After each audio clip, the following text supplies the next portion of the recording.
The Orthodox Church of St. Paraksewa in Łówcza. Let's start with Piotreszkiewicz. Indeed, the church was endowed by the heir Jan Maciński.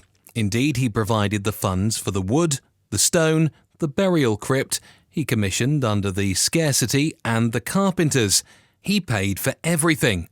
And when he gave, he expressed his wish that the Orthodox Church should have the appearance of a Latin church, both inside and out. You might ask, why such an act of balance? Wouldn't it have been better to build a Latin church that would immediately have both the form and content of a church without having to spend specially on shaping or reshaping the Orthodox Church? If we started with Piotreszkiewicz, you would know that perhaps heir Maciński would have built a Latin church, but few would attend it. For the majority of the villagers were Greek Catholics from the generations they attended the Orthodox Church. First the one that stood here in the 17th century, and then another whose main entrance beam, marked with the year 1698, was preserved and placed under the sanctuary floor of the new Orthodox Church. But let's start with Piotreszkiewicz.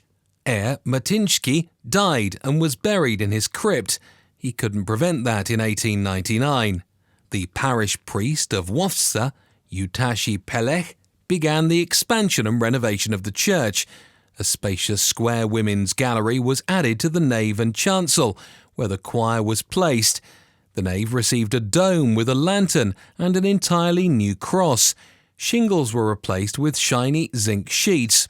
On sunny days, the dome's glow, like the glow of a lighthouse, guided the faithful through humps and debris to the divine liturgy of St. John Chrysostom. But we were to start with Piotreszkiewicz, and here we are all about saints. Did Piotreszkiewicz have a connection with the saints, such as Saint Paraksewa, the patroness of the Orthodox Church, perhaps the most Eastern saint in all of ROZTOCZE? Venerated only in Eastern churches, not associated with Latin believers at all.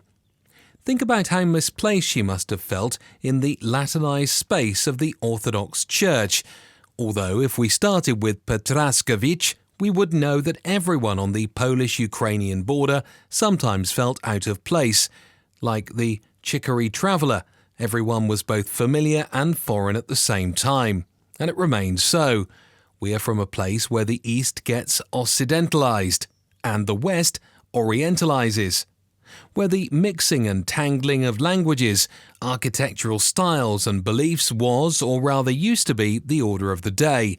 Although it is not visible today as it was in the past, when the multiculturalism of the region was represented by a living, multi-ethnic social fabric, it is still noticeable.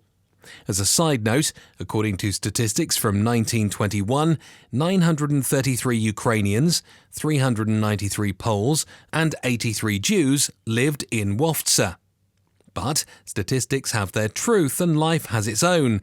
Among those 933 Ukrainians, you might find many Poles, and among the Poles, Ukrainians. Returning to Piotreszkiewicz, to anticipate a question, he can be found in the church's bell tower.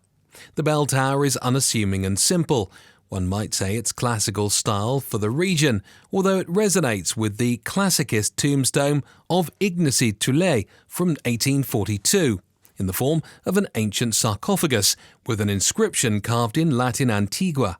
It's younger than the church, built at the end of the beautiful 19th century, with a post and frame structure. Architectural terms quite accurately describe the building, but you'd agree they're not impressive.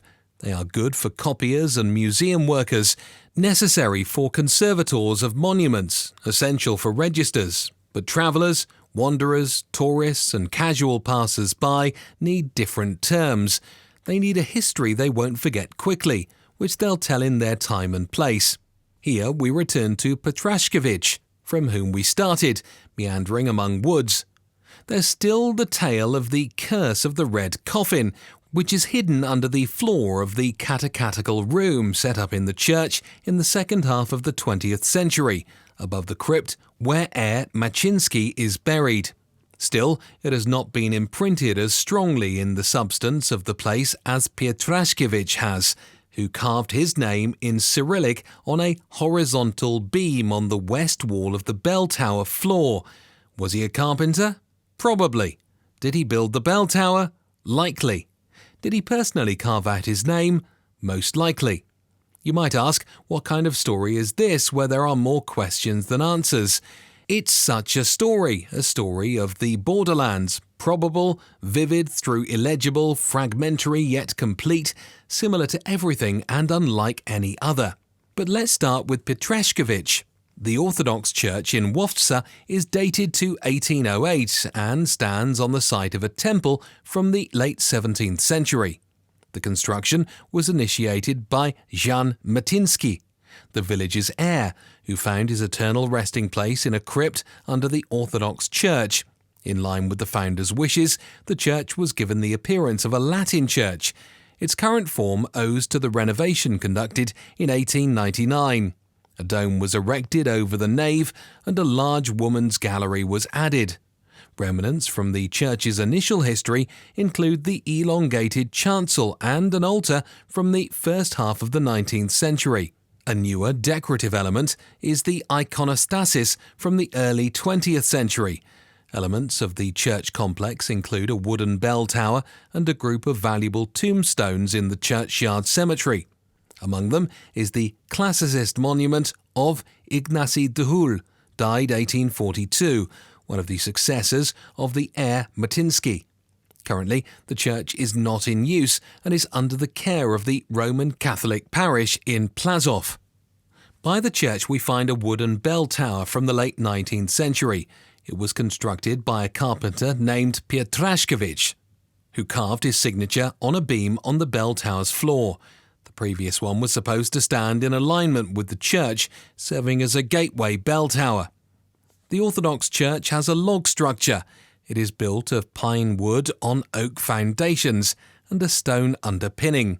The walls of the nave were subsequently reinforced with braces. Under the sanctuary floor at the beginning of the 19th century, a beam from the main entrance of the previous church, marked with the year 1698, was placed.